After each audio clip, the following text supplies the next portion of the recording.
Bien, ya estamos aquí. Gracias, buenas tardes. Daniela Barragán, buenas tardes. Hola Julio, muy buenas tardes. Saludos a ti, a todo el equipo de Astillero y a quienes nos están viendo. Y un saludo y abrazo a Juan Becerra y Arturo Cano. Gracias. Juan Becerra Costa, buenas tardes. ¿Qué pasó, Julio? Abrazo, ¿cómo están? Arturo, Daniela, qué gusto saludarlos en este miércoles. El pasado no puede estar, pero aquí hoy Así sí. es, Juan. Gracias, Juan. Arturo Cano, buenas tardes. Buenas tardes, Julio, Juan, Daniela, ¿cómo están? Gracias a los compañeros que están detrás de estas cámaras, de estas pantallas, ayudándonos a conducir bien este segmento. Muy bien, gracias. Juan Becerra Costa, ¿qué opinas de la marcha realizada ayer por familiares de los 43 activistas ciudadanos que desembocó en el Zócalo? ¿Y qué opinas de la postura del gobierno federal, que cuando menos ha tenido dos expresiones, una narrativa original que provocó enojo en los familiares y abogados de los 43 y hoy el informe, el segundo, de Alejandro Encinas? ¿Cómo vas viendo este tema, Juan?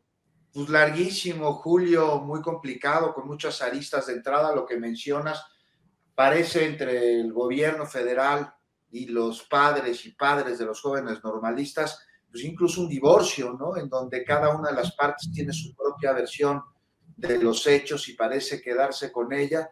Si me permites, me voy a extender, Julio, deténme cuando así lo consideres pertinente y quítame tiempo en las otras secciones, porque hay mucho que decir. Mira, la desaparición de estos jóvenes es el inicio de un entramado de impunidad que a la fecha continúa incomodando a quienes lo perpetraron y encubrieron, de los cuales la enorme mayoría continúa libre, y aquí hay que preguntar muchísimas cosas. Y de entrada, para comenzar, o sea, ¿cómo se da la colaboración entre el crimen organizado, Guerreros Unidos, y el ejército? O sea, ¿quién utilizó a quién? ¿Es el crimen quien se alió con el ejército para llevar a cabo actividades ilícitas, no sé, tráfico de drogas, venta de armas, compras de las mismas? ¿O es el ejército quien utilizó a Guerreros Unidos en labores de contrainteligencia militar?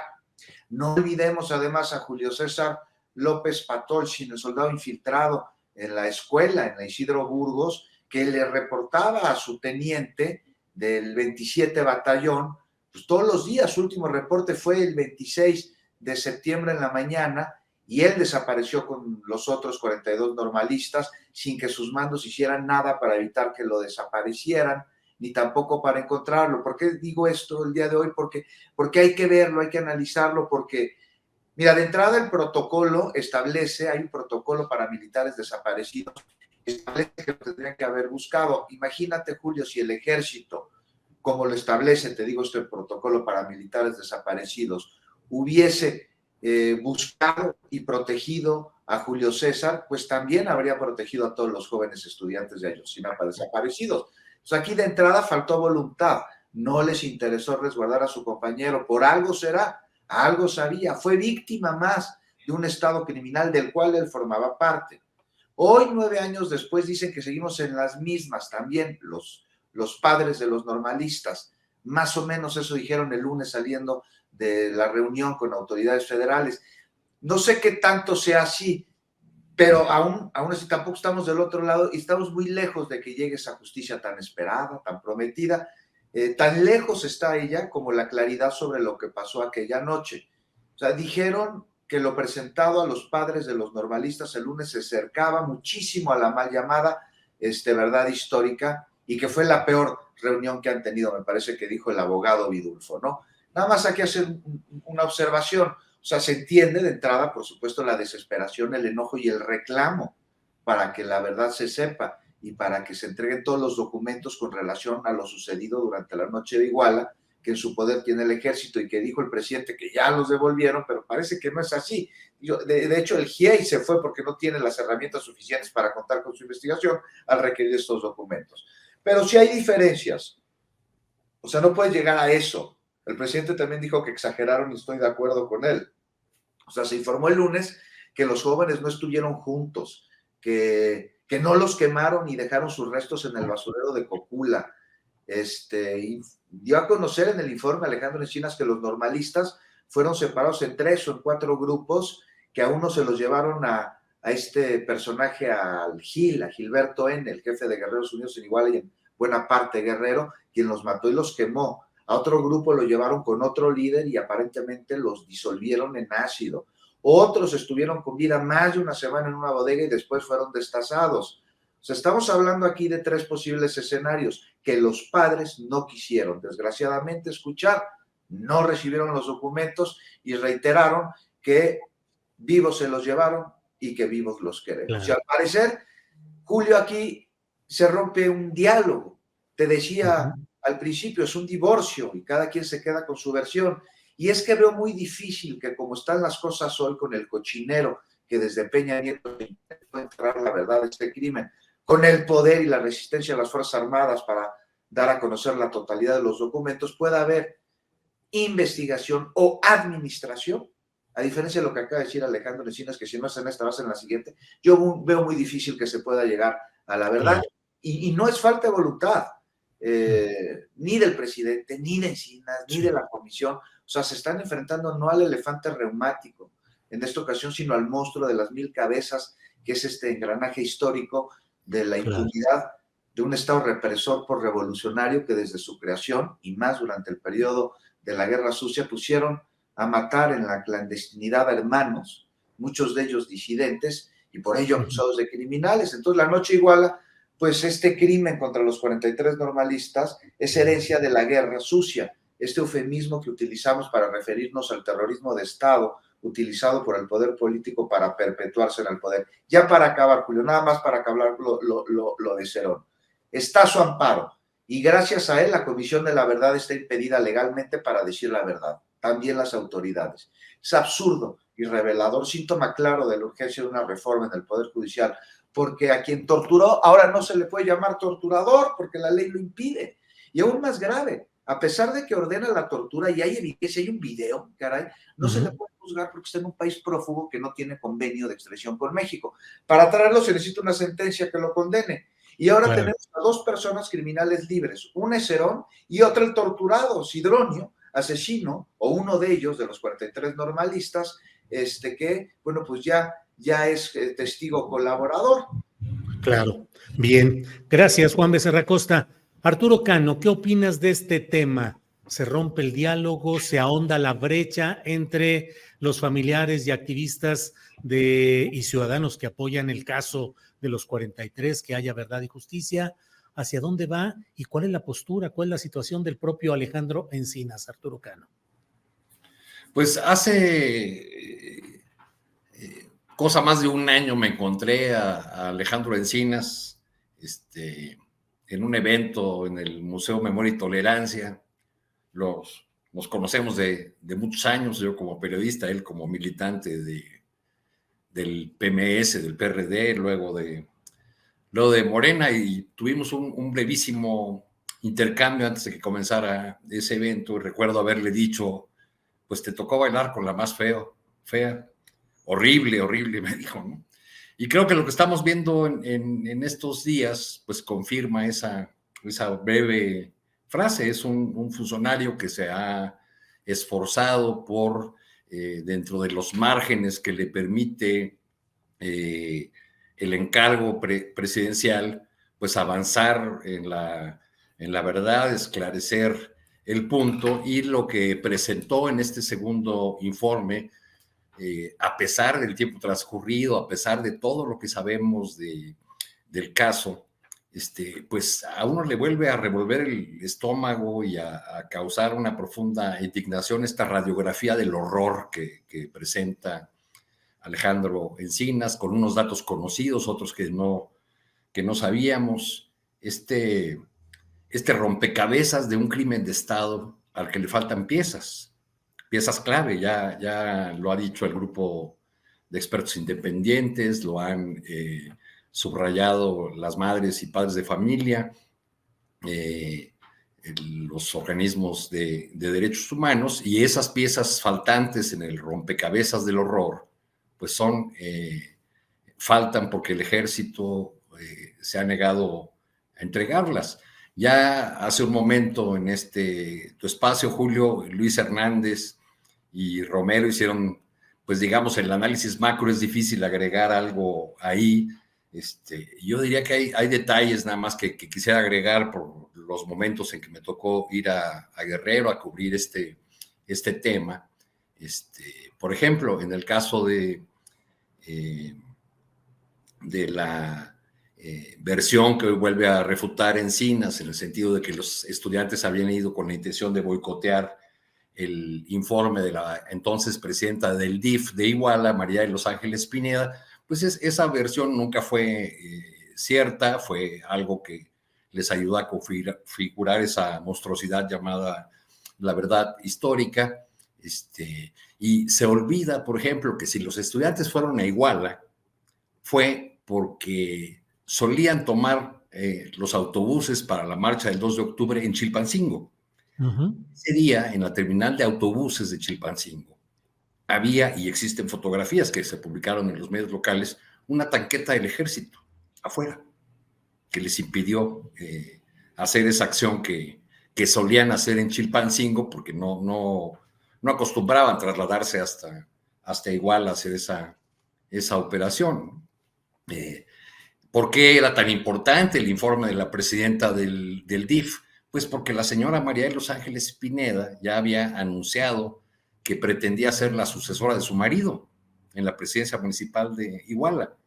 Una familia que se quería perpetuar en el poder, o que quería continuar en el poder en ese caso, que tenía el respaldo, además de la estructura del partido. Había un diputado federal, cuyo nombre se me escapa ahora, no recuerdo, pero le decían el Zorrillo, porque tenía un mechón blanco en el cabello. Pues él que le redactó el discurso de despedida a José Luis Abarca. Todavía me tocó alcanzarlo y mirarlo en el Salón de Cabildos de Iguala, con su esposa al lado, una mujer mucho más alta que él, que José Luis Abarca, leyendo unas palabras que le habían escrito, que le había escrito este diputado. Y cuando salió del Palacio Municipal fue para darse a la fuga. Una fuga permitida, porque ahí afuera había agentes de todas las corporaciones. Igual ya estaba llena de corporaciones. Pero bueno, pues ahora sabemos que en este crimen de Estado, como lo volvió a señalar Encinas ahora, pues participaron todas las corporaciones, había un seguimiento puntual de cada una de las acciones de los estudiantes normalistas, y bueno, pues parece ser que no podremos llegar a la verdad completa en este sexenio. Ese fue el reclamo en la marcha del día de ayer. Me tocó ver por ahí algunas pintas en las paredes donde ya mandaron a hacer con stencil o esta técnica de serigrafía el rostro de Omar García Harfuch, y señalándolo por su participación como mando de la Policía Federal en aquellos años en el estado de Guerrero. Arturo, gracias. Daniela Barragán, ¿qué opinas de la marcha de ayer? ¿Qué te llamó más la atención? ¿Qué opinas de la postura del gobierno federal en cuanto a la narrativa que dio a conocer, el informe que hoy dio Alejandro Encinas? ¿Cómo vas viendo todo esto, Daniela Barragán? Pues bueno, fui a la marcha de ayer, un ratito, no llegué hasta el Zócalo, pero bueno, me tocó decidir a las de años anteriores, y sin duda la de ayer fue en la que menos gente pude observar, en donde se nota claramente el efecto de las declaraciones que han venido desde el Poder Ejecutivo, y sobre todo la actitud, el comportamiento del presidente López Obrador, que hay algo en lo que yo justo en este espacio he insistido mucho, en que de repente el presidente se escoge a enemigos que en realidad no son los enemigos de todos nosotros. Por ejemplo, en la conferencia de ayer empezó a hablar de la manipulación por parte del abogado de los 43, de los padres y madres de los 43, y se fue ahí, sobre ese punto, cuando incluso en la conferencia de ayer, y es algo que no se le dio la importancia que merece, el presidente admite que hay un audio que sí se está investigando dónde está, porque el ejército dice que no lo tiene y que sí existe. En la conferencia ocurre, entonces se va primero el presidente contra el GIEI, contra el abogado, y después, muy perdido, dice, no, sí, nos están pidiendo un audio, pero estamos investigando qué está pasando. Es decir, confirma esta queja que tienen los familiares de los estudiantes, pues que viene de las investigaciones del GIEI, no son tampoco ocurrencias, confirma que sí hay información, que hay prueba de que se generó, pero que no fue entregada. Y eso el presidente lo señala. Yo creo que sí hay como un efecto ya en que pues la marcha de ayer la vi muy pequeña, insisto, en comparación con las que pudimos ver en años anteriores, y pues me brinca porque siento que se escogen las batallas que no deberían ser batallas. Por ejemplo, el presidente, pues ya nos dimos cuenta desde hace muchísimo tiempo, él está en una posición abierta y clara de defender al ejército, de respaldar al ejército, pero por otro lado, se está abriendo otro frente, que es algo de lo que más rescato de la conferencia de hoy de Encinas, que es, se va a tener que abrir el asunto con Enrique Peña Nieto, es decir, se cierra el asunto quizás con el ejército, de que el presidente dice ya entregaron todo y ahí están los oficios donde ellos prueban que ya entregaron todo, pero se va a abrir otro frente en el que el presidente tampoco ha querido entrarle, que es el asunto con Enrique Peña Nieto. Recupero las palabras que dice Encinas el día de hoy. Dice, las autoridades federales, estatales y municipales del más alto nivel fueron omisas y negligentes. Existen elementos suficientes para presumir que se alteraron los hechos, evidencias y circunstancias para crear una conclusión ajena a la verdad. E incluso ahí, en ese mismo momento, Encinas habla de una junta de las autoridades en las que indica el presidente en ese momento, Peña Nieto, presidió el momento en el que se pactó la construcción de la llamada verdad histórica. Es decir, creo más necesario escuchar ahora los señalamientos en contra de un Peña Nieto que no ha librado ni Odebrecht, no ha librado ni el asunto de la reforma energética, no ha librado ni el asunto del fraude electoral con el que llega a estos sobornos, no ha librado absolutamente nada, ni la estafa maestra, ni lo que pasó con Rosario Robles, nada lo ha tocado, ni siquiera Ayotzinapa. Justo llega este momento en donde está ya Peña Nieto señalado, pues a mí honestamente me gustaría ver más señalamientos y cuestionamientos hacia un Enrique Peña Nieto, que fue presidente de la República, jefe de las Fuerzas Armadas, en lugar de los señalamientos contra un Vidulfo Rosales, ¿no? O sea, creo que ahí no hay margen de comparación, y creo que el presidente, aunque ha buscado ser demasiado amable con Enrique Peña Nieto, por decirle, por mencionarlo de alguna manera, creo que llega el momento en el que eso ya no va a ser suficiente, sobre todo cuando el caso Ayotzinapa lo trae él cargando en la espalda junto con Encinas, ya los señalamientos también contra el ejército, que son pieza fundamental de su gobierno. Yo creo que ese respaldo a Peña Nieto ya no tendría que valer la pena frente a lo que puede estar perdiendo. Sí, ya estamos viendo ese discurso de va a haber continuidad en el cambio de gobierno, intentando alargar un poco, cumplir con este compromiso de saber en dónde están los estudiantes, pero creo que también se tienen que medir esas batallas que se tomen. Vidulfo Rosales lo conocen los padres, yo creo que en algún momento hasta el GIEI pudiera haber dicho algo en contra de él, lo hubiera puesto en duda, pero se están diciendo muchísimas cosas de que si le paga Claudio X González, que si esto y aquello, cuando pues, ¿qué está diciendo Cerón sobre Peña Nieto? ¿Qué está diciendo el informe sobre Peña Nieto? Creo que hay que tener la mira muy enfocada. ¿Por qué estamos hablando más de Vidulfo que de un Cienfuegos en este asunto? Por ejemplo, lo de Harfuch. ¿Por qué si está muy ya en el asunto de, soy de izquierda y quiero ser candidato de la izquierda? ¿Por qué, más allá de decir que no estuvo, que él fue de rango medio, que no contactó con nadie, que no estuvo enterado de nada, pues ¿por qué no se presta para decir, bueno, si puedo ser testigo de algo, si les puedo ayudar en algo, aquí estoy? No pasa nada, y mientras la guerra está contra Vidulfo, contra el GIEI, contra los padres, o sea, eso me parece muy lamentable. Creo que el enfoque debería estar contra los altos mandos que están muy cómodos, y en concreto ahí pondría a Peña Nieto y a Cienfuegos. Gracias, Daniela. Juan Becerra Costa, ¿se está equivocando el presidente de la República al escoger adversarios en estos tramos finales, específicamente al criticar intermediarios en la relación con los padres y familiares de los 43? Y lo que dice Daniela Barragán, Peña Nieto y el general Salvador Cienfuegos. Es decir, ahora sí que como dicen en las ruedas de prensa, mi primera pregunta o mi primer planteamiento a ti es el que ya hice sobre si se está equivocando el presidente en sus adversarios. Y dos, ¿por qué no se puede hacer nada contra el peñismo y contra el ejército? ¿Por gobernabilidad, para no generar turbulencias que puedan generar más problemas? ¿Qué opinas, Juan?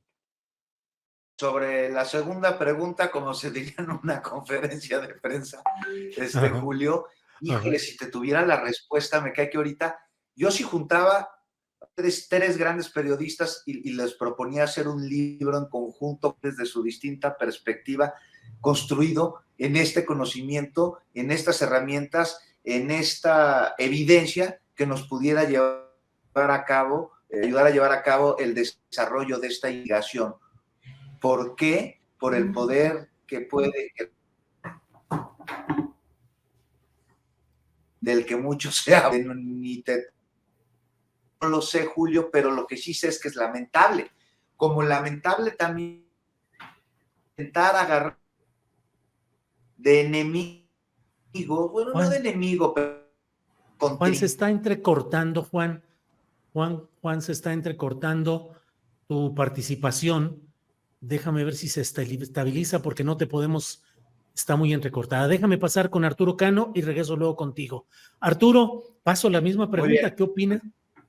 Sí, Juan, disculpa, pero sí se está entrecortando. Arturo, ¿qué opinas de este tema? ¿Está equivocándose el presidente de la República en la ubicación de sus adversarios políticos en este momento? Uno, ¿y qué onda con los expresidentes como Peña y con el ejército? Intocables, y entonces, ¿dónde queda el cambio o la transformación nacional? Arturo Cano. Bueno, pues hay muchas preguntas que hacerse en esa tesitura, Julio.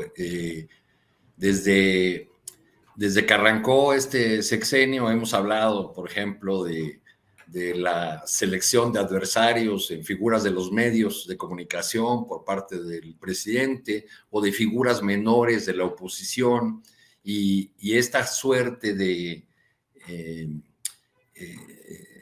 digamos, de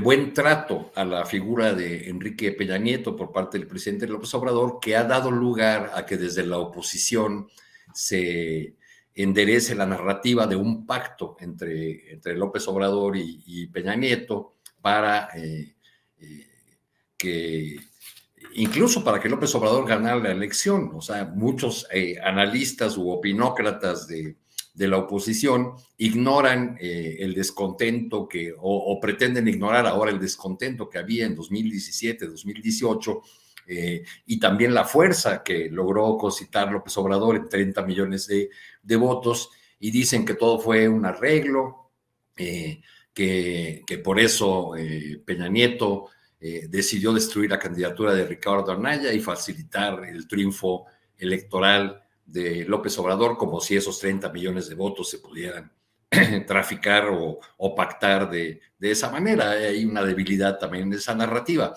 pero el presidente la alimenta o les da sustento en declaraciones reiteradas donde usa palabras muy suaves hacia Peña Nieto. Alguna vez en una mañanera hasta dijo, no, él no, quiten esa imagen, porque apareció por ahí colado Peña Nieto, y más todavía, cuando fue a la toma de posesión de Delfina Gómez, pues calificó a Peña Nieto de un demócrata, ¿no?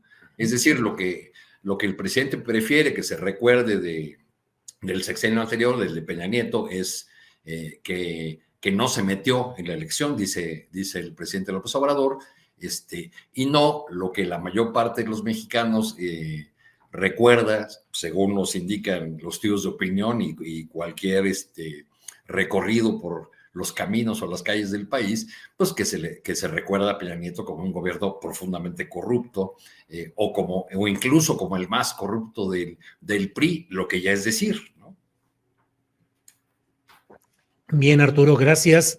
Pues no ha regresado. Ya está por ahí. ¿Ya está? Ya reapareció. Juan, ¿nos escuchas? A ver, yo los escucho bien, ¿ustedes a mí? Sí, aparentemente sí, todo bien. Adelante con la... Y encender. Te decía que estaría increíble que hiciéramos una investigación, los tres, ustedes tres y yo de su ayudante, para poder pues hacer un trabajo con respecto a esto. La segunda pregunta, pues yo estoy muy de acuerdo con lo que acaba de decir Arturo Cano. No se habla y este presunto pacto, ¿no? Del que todo mundo me dijo, Pacto Peña, que no sabemos si existe o no, pero parece ahí tener algunos que podrían ir, y la primera pregunta me la podrías, Julio, ya no me acuerdo cuál era. Juan sigue entrecortándose muy feamente y la verdad es que no tiene seguimiento, no tiene continuidad lo que nos vas diciendo y nos apena mucho eso. Le voy a pedir a la producción para ver si podemos hacerlo por teléfono y quitamos la imagen, nos vamos por teléfono y así tal vez podamos brincar este momento. Daniela Barragán. Dani, otro tema, Daniela Barragán. ¿En qué momento estamos relacionados con Omar García Harfuch, que niega ser el favorito de Claudia Sheinbaum, pero en la marcha de ayer de Ayotzinapa hubo muchas protestas contra él? Mañana está la reunión del Consejo Estatal de Morena, que va a permitir saber quiénes van a ser los 4 que pasan a esa parte final de las encuestas. ¿Cómo vas viendo todo el proceso de la Ciudad de México y el caso específico de García Harfuch? Daniela. Pues creo que Omar va a perder mucho tiempo si intenta deslindarse de la liga con Claudia, ¿no? O sea, porque, pues, ¿qué es Omar sin Claudia Sheinbaum? Un policía que trabajó con García Luna y Cárdenas Palomino, y luego alguien que estuvo en Guerrero en la Policía Federal y luego que fue quien ocupó la oficina de Tomás Herón. Entonces, híjole, creo que más bien le conviene quedarse con esa liga de Claudia Sheinbaum, y hasta él mismo lo ha señalado en las entrevistas, ¿no?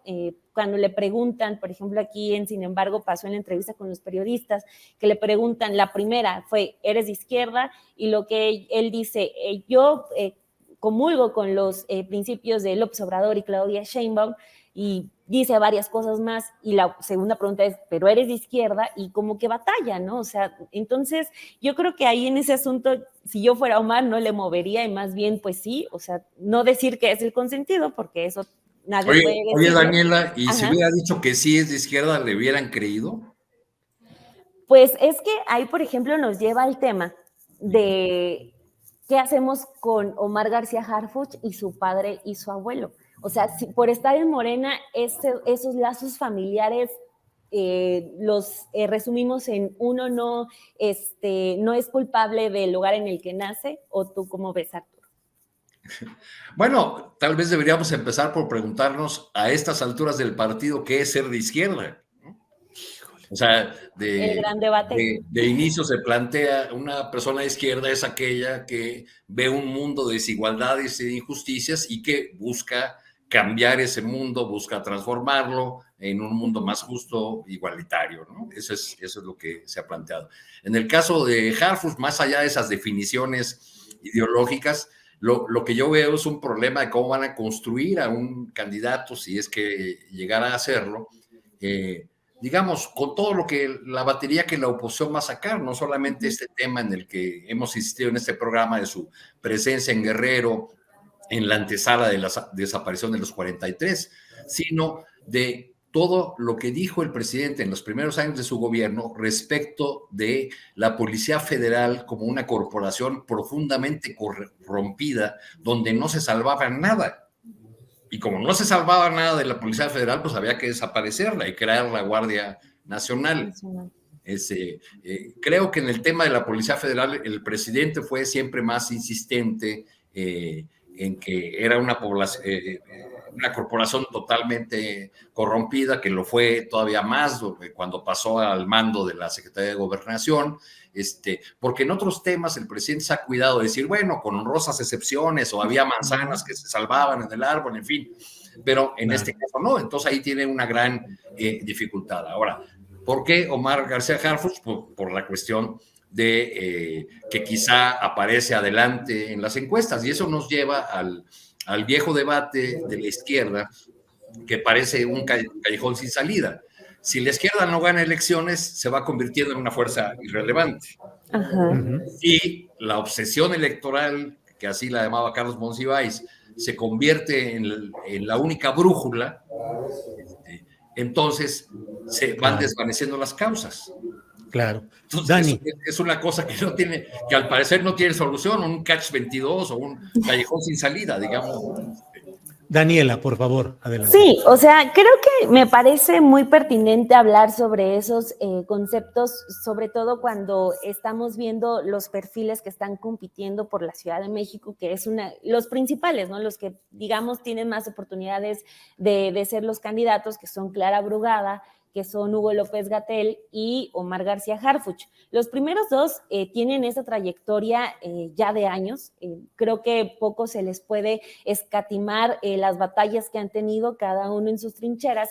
Y en el caso de Omar, por ejemplo, yo recupero este asunto de la izquierda y también muchos lo han recuperado ya en las entrevistas que él ha dado, porque pues pareciera un contrasentido, porque viene de una familia que pues justo se ha encargado incluso de aniquilar a muchos militantes de la izquierda en distintos momentos de este país. Entonces, lo platicaba con una amiga que es, pues, se le puede juzgar o no a Omar García Harfuch por eso. Lo que ella me decía, pues, claro que sí, porque no se está dedicando al arte, no está dedicando a la música, sino que él está continuando con una tradición de policía e insisto, si estuviéramos hablando de un García Harfuch del 2018, estaríamos hablando de cómo la familia de los represores busca ahora acceder a un nuevo cargo público, que es el gobierno de la Ciudad de México. Ahora está en Morena y por eso a veces se le puede decir, ay, no, pero nadie escoge de qué familia viene. Entonces, ahí creo que el debate va a estar interesante, sobre todo, insisto, con estos otros dos perfiles que son pues hechos de la izquierda, tanto la más reciente como la obradorista, también la de los movimientos estudiantiles, frente a un Harfuch que, insisto, le conviene más que se le ligue con Claudia Sheinbaum, porque si nos vamos hacia atrás, pues evidentemente ahí va a estar perdido y más bien ahí van a salir y a brotar las dudas y muchos cuestionamientos con mucha razón que lo ligan con este caso Ayotzinapa. Ahora, también, aunque creo eso de que Omar García Harfuch ha fallado al momento de no ponerse a disposición como un elemento para ayudar a llegar a la verdad en este caso tan complicado, también creo, por otro lado, que el que aparezca su cara ya ayer en la marcha, como lo señalaba Arturo, ya con este stencil, creo que sí obedece al 100% a un asunto político de dañarle la carrera por la candidatura. El año pasado no figuraba Omar García Harfuch en estas marchas, por ahí siempre se ha especulado y se ha dicho y se ha insistido sobre su participación, pero nunca había tenido un papel tan protagónico. Entonces creo que ahorita el que lo tenga sí obedece 100% al tiempo político e incluso también los padres y madres nunca han insistido mucho en el asunto de Harfuch, pero pues ya que él quiere aspirar a tener la candidatura de la jefatura de gobierno, sería muy interesante que en lugar de decir que era un mando medio, que él nunca supo, que él no llegó a enterarse, pues que también empezara a tomar el caso de frente y decir, pues sí supe, hice esto, si es que se ocurrió, pero creo que se está yendo mucho por la tangente. Bien, Daniela. Don Juan Becerra Costa, ¿ya estará funcionando bien? Si ya está funcionando bien su internet, agarre el resto del programa porque adelante, Juan. A ver, 10-9876543210. Corridito, Juan. Muy bien, Ahí muy está. bien. Ya, pues bueno, quedaron temas de los que un poco se alcanzó a entender algo referente a Peña Nieto, al ejército, al libro que dices que tendríamos que hacer contigo de ayudante, de coordinador, de guía que tendrías que darnos, Juan. Y bueno, ya entramos aquí a otros temas. ¿Qué es ser de izquierda? Omar García Harfuch, la designación de las piezas o fichas que van a la encuesta de Morena en la 4T, que tiene que definirse mañana. Entonces, el tema que quieras, adelante, Juan. No, pues vámonos con este tema referente a lo que pues mencionas de Omar García Harfuch, de la carrera por el gobierno de la Ciudad de México. Pues ahí está interesante la terna, ¿no? Julio, Daniel, Arturo, tenemos a Clara Brugada, que sin duda alguna ha demostrado que es una gran gobernante. Está el doctor Hugo López-Gatell, que en entrevista el viernes yo le preguntaba, oye, ¿cómo construyes tanta afinidad dentro de un grupo de la población afín a la Cuarta Transformación, que es inversamente proporcional al repudio que genera en la oposición, ¿no? Me parece que es un fenómeno. Y bueno, Omar García Harfuch, a quien Alejandro Encinas, pues acaba, me parece, por llamarlo de alguna manera, de pasarle el micrófono en una excelente oportunidad de Omar García de pues terminar de aclarar todo lo referente a su presunta participación en acciones derivadas del crimen de la noche de Iguala. La noche, pues ya que quedó muy claro que no estaba ahí, él había dejado de ser comisionado en Guerrero, estaba en Michoacán, estaba en otra diligencia, pero bueno, ya fue, como dijo Alejandro Encinas, contundente, o cuál fue, firme, ¿no? ¿Cuál fue la palabra? Sí, sí, sí. ¿Sí? De que habría participado en una de las mesas que construyó la mal llamada verdad histórica, pues será labor de Omar decir en qué, si se dio esta participación, pues cuál fue la participación y colaborar para poder llegar a conocer qué es lo que sucedió, no solo durante la noche de Iguala, sino los crímenes posteriores de encubrimiento que se fueron dando en manera de dominó.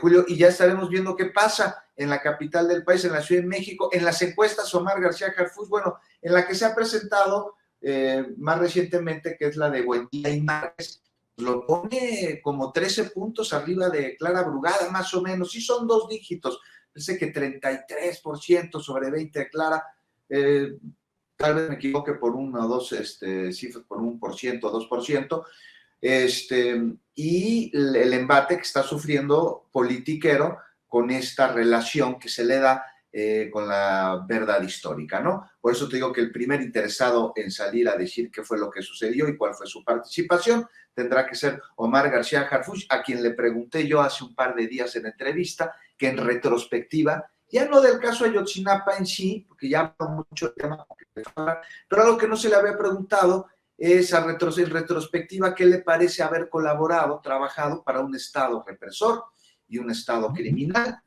Y me respondió que él no colaboró ni trabajó para ellos, sino para un país y para los mexicanos. Y ya para cumplir esta participación, Julio, se le liga mucho a la doctora Claudia Sheinbaum. Se dice que si llega a ser jefe de gobierno, si llega a ganar la encuesta y posteriormente la elección, pues no daría ningún paso sin su supervisión. Eso se dice, no lo digo yo. Sobre eso le pregunté que si ganaba iba a ser ¿qué? Jefe de gobierno o regente de la Ciudad de México. Y me dijo que no, que iba a ser jefe de gobierno, pero sí en estrecha colaboración con el gobierno federal. Y pues ahí está, me parece que hay que estar pendientes. Hay muchos aspirantes más, está Miguel Ángel Torruco, el diputado, Peralta, que fue subsecretario de Gobernación, y no sé cómo ustedes la vean, pero a mí me parece que sí va a ser una batalla digna de atestiguar, Julio. Bien. Oye Juan, sí. ¿Y Peralta y Torruco se subirán al barco a ver qué consiguen como premio de compensación o consolación? Pues yo creo que sí están viendo, a ver, el estar como precandidatos, como aspirantes, pues ya los hizo ganar, ¿no? Lo que están buscando, yo creo que sí va por ahí. ¿Cómo ves, Arturo? Pues sí, puede ser. Es que sí. Oye, Juan, y aprovechando que está bien el internet, y en los demás estados también una cascada, una catarata de aspirantes por todos lados. Creo que en Jalisco fueron como 26 y hubo un chorro de gente, porque en el fondo pareciera que el nombre del juego es premio de compensación. ¿Cómo ves, Juan? Pues ahí está, vamos a ver qué sucede en estados claves como lo es Guanajuato, un estado tradicionalmente panista que dicen que ya no está panista debido a lo que están sufriendo en materia de seguridad. Ahí van Sheffield y Antares Vázquez. Vamos a ver qué sucede en Veracruz, donde se perfila Rocío Nale, pero no solo ella, hay muchísimos más aspirantes y hay que ver qué sucede en estos procesos para designar coordinador de los estados, candidato a los estados, pues, y a ver si no hay golpes bajos y camachazos como está sucediendo, estamos todavía viendo en el proceso de selección de la Coordinadora Nacional de los Comités de la Defensa de la Cuarta Transformación, pues ya Marcelo Ebrard viste que se fue hasta el Tribunal Electoral en este camachazo, pero me parece que eso ya vamos a hablar más adelante, sobre todo de la reacción del presidente, que a mí me parece que sin decir nada dijo todo, Julio. Bueno, pues vamos a Arturo Cano. Arturo Cano, ¿qué opinas de la postura de Marcelo Ebrard, que ya solicitó la intervención del Tribunal Electoral Federal para que excite, para que haga que la Comisión Nacional de Honestidad y Justicia de Morena resuelva sobre la queja que él presentó? Te planteo dos temas: Marcelo Ebrard y cómo va moviéndose, y segundo, Xóchitl, que de repente ya no hay tanta mención. Creo que si no la mencionamos ahorita en este programa, no pasa nada. Pero los dos temas, Ebrard y Xóchitl. Arturo, por favor. Bueno, pues ya el mensaje de hoy del presidente fue muy claro, ¿no? Yo ya entregué el bastón de mando, ahí velo con Claudia.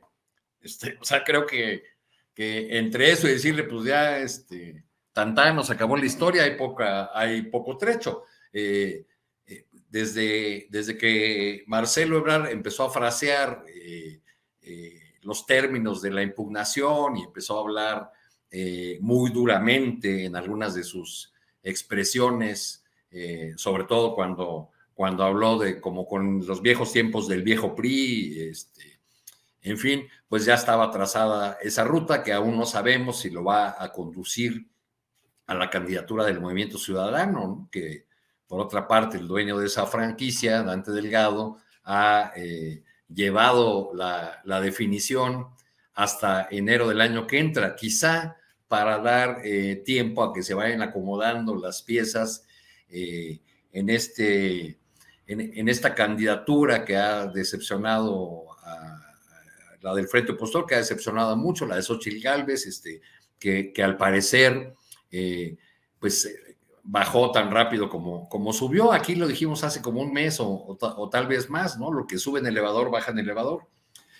Parece que por ahí va el caso, y parece que no hay muchos personajes en el propio frente defendiendo, saliendo a respaldar con fuerza a su abanderada. ¿Dónde están todos los elogios que soltaron hacia ella? Toda esa batería de halagos y de imágenes que la presentaban como la salvadora de la patria frente al horror de la 4T. Parece que eso se ha ido desdibujando, y por otro lado, pues en los estados donde habrá elecciones, y también en lo que va a seguir es la disputa de diputaciones y senadurías, alcaldías, en fin, pues ya se empiezan a calentar los ambientes estatales, y el tema nacional también pierde vigencia porque les empieza a interesar más lo local. Veamos el caso de Yucatán ahí con la salida del senador Ramírez Marín, que enflaca a la bancada de por sí exigua del Partido Revolucionario Institucional, y pasa no a Morena, sino a uno de sus aliados, al Partido Verde, como una manera de apuntarse ahí en la lista de los posibles candidatos a gobernador en el estado de Yucatán.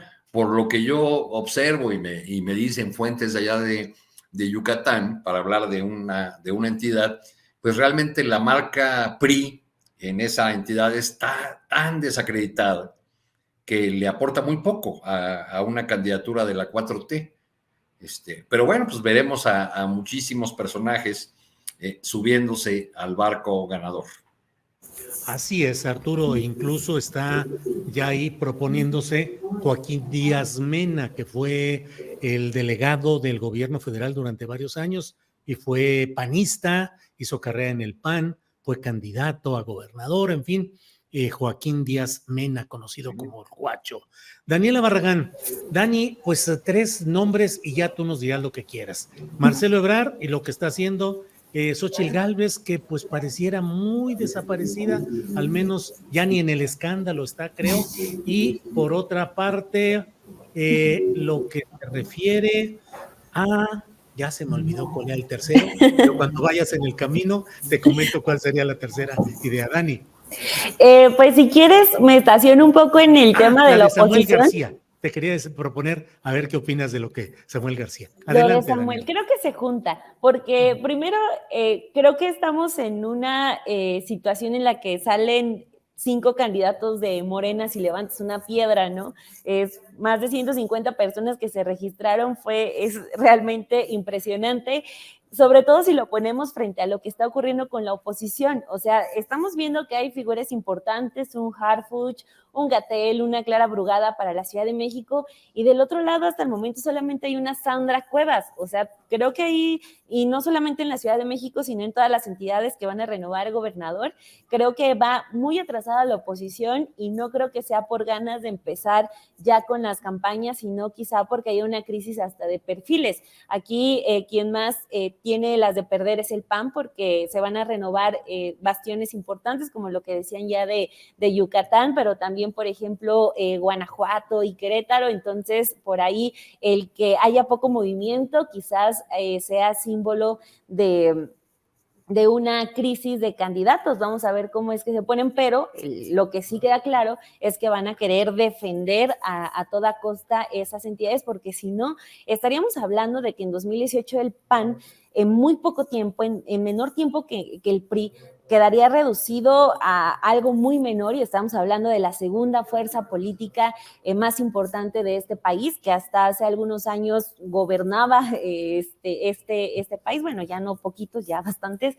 Entonces, bueno, ahí parece que mientras Morena tiene candidatos hasta para regalar, pues la oposición anda muy rezagada. Y también ahí ya me ligo con el tema que tenías de Samuel García y lo que ocurre en Movimiento Ciudadano.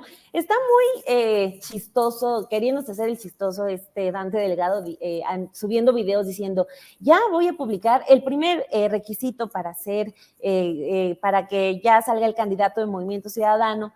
Ya puso la fecha hasta enero del 2024. Andan intentando a toda costa estar en la agenda pública, en la agenda política. Pero ¿qué es lo que tenemos? Que al igual que Xóchitl, Samuel García se pone en la agenda, sobre todo por cómo, por las cosas que actúan y por sus malos comportamientos. Lo de Xóchitl, hace unas semanas estaba lo de sus propiedades, hace una semana estaba lo de su tesis, esta semana tenemos a un Samuel García que está gastando del dinero de Nuevo León para hacerse publicidad y promoción, tanto con su rostro como con el de su esposa, por todo el país. Es una nota que está publicada en Sin Embargo. Entonces, pues desafortunadamente está tan cerca ya, desafortunadamente para la oposición, no para nosotros, sino que está tan cerca la elección, y de verdad los partidos de oposición, tanto los del Frente como como Movimiento Ciudadano, que se resiste a pasarse de ese bando, están completamente perdidos, están terminándose de ponerse de acuerdo para ver si se van a juntar o no, pero pues le están dando el margen más amplio a Morena para actuar, para tener hasta más de 150 candidatos para renovar las gobernaturas en 2024. Entonces, pues ahí tenemos el efecto Xóchitl, que pues quizá no hubo tal, aunque algunos quisieron hasta hacer una comparativa con la Virgen de Guadalupe. Pues ya vemos también que si el presidente no la menciona, pues Xóchitl no aparece en los medios, que si no es por algún escándalo de corrupción o por un plagio, no aparece en los medios, y por eso también ya entendemos por qué se resiste a renunciar, aunque es una senadora que sigue cobrando y está haciendo campaña presidencial. Entonces, pues bueno, ahí están todavía aguantándose, intentando sobresalir, pero pues desafortunadamente lo que tenemos es que sobresalen por cuestiones negativas, y por eso también ese rumor que estuvo en los últimos días de que podrían bajar a Xóchitl, las fotos que sube Alejandro Moreno el pasado viernes por la noche, muy sonriente con Beatriz Paredes, los pocos tweets o respaldos públicos por parte de elementos fuertes del Frente contra su candidata por lo del plagio, la dejaron sola. O sea, es impresionante lo que está ocurriendo ahí. Sí ve una crisis, y a un Movimiento Ciudadano que está pues haciendo diversas apuestas para ver dónde se acomoda mejor. Daniela, muchas gracias. Daniela, gracias. Y bueno, pues ya estamos en la parte final, son las 2 de la tarde con 52 minutos, así que Juan Becerra Costa, postrecito que en su espacio puede ser con un minutito más, porque hubo un tiempo, en tiempo de compensación. 3 minutitos tenemos cada cual para un postrecito. Juan Becerra Costa, por favor. Pues me voy rápido, ¿no? Xóchitl se ve más sola que la bancada del PRD en cualquier congreso. Y era algo que esperábamos. Fíjate que el otro día puse en Twitter, oye, la derecha está muy bien representada con Xóchitl. Se pusieron furiosos y me empezaron a insultar en ese mismo lenguaje que usas. Digo, pues, ¿qué de malo estoy diciendo? O no se sienten representados, o cuál es el problema. Tener que enfrentar que en efecto no se sienten representados, redonditos, cayeron. Pero bueno, vámonos rápido, si estás de acuerdo, Julio, con lo de Marcelo, ¿no? Porque, caray, instalado en el berrinche, pues como ha estado desde hace meses en su obstinación por estar en la boleta, se está hundiendo, no sé tú qué opinas, cada vez más, y se está alejando de la continuidad de una carrera política que él mismo está boicoteando ante la intolerancia, la frustración que no lo deja, pues uno, serenarse y dos, avanzar. Pide piso parejo quien perdió el piso e incumplió, porque pues Marcelo incumplió todos los acuerdos que firmó, y ahora ya en la peor versión del mismo, tarde que sus allegados, no todos, pero sí algunos, continúa empecinado en querer convencer al mundo de una realidad que solo es fantasía, una creada y pues ahí construida en una meritocracia absurda de fábula, pero que para él es fundamental. ¿Sabes por qué? Esto es interesante revisarlo. ¿Por qué está así Marcelo? Esta fantasía en la de que él tiene que estar en la boleta, en la que tiene que ser presidente, pues desde hace años ha construido el modo que lo lleva a levantarse de la cama cada mañana. Y es el alcanzar lo que su vanidad le dice merecer por ser él. Ese poder que tanto ha anhelado y que ha dejado en claro que quiere para servirse de él. Porque si algo ha demostrado Marcelo es que para él pues no hay causa más importante que él mismo. Y el presidente, pues lo escuchamos y lo vimos en la mañana. No sé rápido qué opinen, yo lo vi un poquito dolido también. No sé si arrepentido, igual y no. Dijo que no se va a pronunciar más allá de que Marcelo tiene derecho de hacer lo que quiera, y que él, Andrés Manuel, ya no es el líder del movimiento, que lo es Claudia. Diciendo con eso, me parece, absolutamente todo. Y tal vez el presidente, que siempre está ante una antes, no sé, igual y sabía desde 2018 que traer a Marcelo de la tumba, donde parecía que iba a permanecer, podría implicar aventarle una alacrán en la espalda al movimiento. O sea, pero tal vez sabía también que era algo necesario para la maduración del movimiento, como cuando a un niño se le avienta al agua por primera vez para que pueda nadar, pero bajo supervisión. En fin, es algo que solo el presidente sabrá, y finalmente, pues Marcelo terminó siendo la gran víctima de él mismo. Qué bueno que no fuimos nosotros los ciudadanos la víctima de él. Gracias, Juan. Arturo Cano, por favor, postrecito. Creo que Luis de la Calle y Luis Rubio le hicieron mucho daño a un buen número de políticos desde que publicaron aquel trabajo sobre que México ya era un país de clases medias, porque hubo muchos que se lo creyeron, como Josefina Vázquez Mota.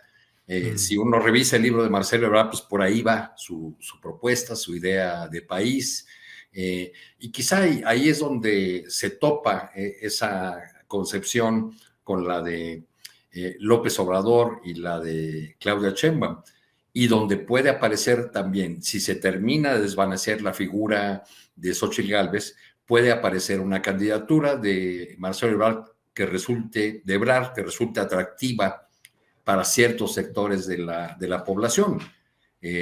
Ebrard, con todo y los errores que ha cometido en esta fase, para los ojos de muchos, es un político eficaz, es un político que cumple a fondo sus encargos, fue un canciller solvente, se metió en temas que no le correspondían propiamente por su encargo, como lo de las vacunas, en fin, hizo sus aportes, y todo eso le vale, además de que es un personaje que ha estado en los ojos, en el foco público desde hace muchos años, ¿no? Entonces, yo no descarto que en una de esas, si se desvanece la figura de de una aspirante como Xóchitl surja o emerja la de Marcelo Ebrard, que creo que no estaría en condiciones de disputar seriamente la elección, pero sí tendría un respaldo de un sector de la población. Ahora, habrá que ver si los hombres del dinero que ahora están detrás de Xóchitl también apuestan por un candidato que en las encuestas está muy lejos de la puntera. Pero pues hay en ese bloque también muchos personajes dispuestos a todo con tal de tener a la 4T o a quien consideran sucesor de López Obrador como Claudia Sheinbaum, a todo, incluso al ridículo, ¿no? Como un diario que hoy publica una nota de redes sociales hablando de un supuesto plagio de Claudia Sheinbaum en su tesis. La publicación en redes sociales era risible y no soportó ningún análisis, pero ya llevada a la primera plana de un diario, nos indica hasta dónde están dispuestos a llegar en su afán de descarrilar o dañar la candidatura de la 4T. Porque, por otro lado, he empezado a leer a los analistas o a la opinocracia que apoya a la derecha, que ya dan por perdida la elección. No sé si los hayan leído los últimos días, Julio, Sí, Juan, sí. Daniela, donde ya de plano dicen Sí. que no hay nada que hacer en el 24 y empiezan a hablar de elección de Estado y de fraude. De lo mismo que acusaron a lo largo de muchos años a López Obrador, de que es que cuando pierde siempre dice que fraude. Ahora lo están anticipando ya en sus artículos, en sus expresiones. Así es. Daniela Barragán, por favor. Sobre eso recuerdo, hoy está publicado un artículo en Reforma, que ya sabes que son de suscripción, pero se llama Xóchitl Show. Y dice, lo firma Andrés Clarión Rangel en Reforma y se reproduce en el norte, pero es un artículo donde dice, bueno, pues es que Xóchitl agarró la onda del cotorreo, de la vacilada, y eso no está convenciendo a nadie. Qué mal que se reproduzcan vicios de otros políticos. Critica duramente a López Obrador, desde luego, pero pues reconoce que es un Xóchitl show. Daniela Barragán, postrecito, por favor. Qué fuerte, como que ya a la mera hora ya no les gustó las reacciones inmediatas de Xóchitl Gálvez y ya resulta que es el problema, pero sí. Bueno, quería terminar con estos datos que ya mencionaba hace rato, pero no los tenía a la mano, que era sobre el asunto de Samuel García y lo que está gastando en publicidad. Es un texto que está publicado en Sin embargo, que firma mi compañera Tamara Mares. O sea, imagínense, son 50 millones de pesos en anuncios, en Facebook y en Instagram. Eso es lo que ha gastado Samuel y el gobierno de Nuevo León. O sea, ahí también hay como algo muy oscuro porque hay uno que paga con el dinero público y otro que está pagando él mismo, cuestión que pues no sabemos si sea muy legal que se esté financiando una campaña cuando tiene un cargo público. Entonces, aquí están desagregados los datos. O sea, en lo que vale del 2023, o sea, en 9 meses, la publicidad en 2 redes sociales lo que ha gastado son de 35 millones de pesos. Está claramente Samuel García montado en una campaña. La publicidad que nosotros hemos podido ver tanto en Facebook como en Instagram, pues es el rostro de él, pero también el de Mariana Rodríguez, que también ya en las encuestas de Reforma y el Norte, pues ya también la ponen como próxima senadora. Entonces, los dos abiertamente han dicho que su objetivo no es solamente quedarse en Monterrey ni ya haber ganado una gubernatura. Esos dos personajes apuestan por más, quieren más.